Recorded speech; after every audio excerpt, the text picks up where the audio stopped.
Magandang araw mga ka-adventure, mamana na punta. Manguhuli tayo ng isda gamit ang pana. Ang sarap kumain ng sinugba o di kaya inihaw. Ano kaya ang isda ang mahuli natin ngayon? Anong maswerteng isda? Ayun, may papalapit sa atin. Ayuy, isang surahan. Surahan pa rin to. Boom! Sa pool! Pasensyahan nyo na ako mga ka-adventure kung ngayon lang ako nakapag-upload. Grabe, ang busy natin ngayon.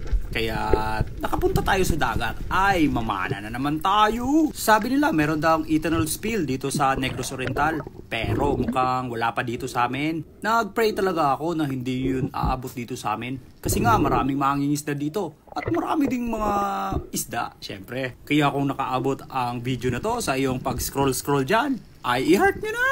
Para naman maganahan tayo sa pag-upload ng mga videos. Abay, meron tayong iba't ibang klaseng adventure. Meron tayong spear fishing, bubu fish trap, catch and cook, at iba pa. Basta tungkol sa fishing yan, isang good size na surahan!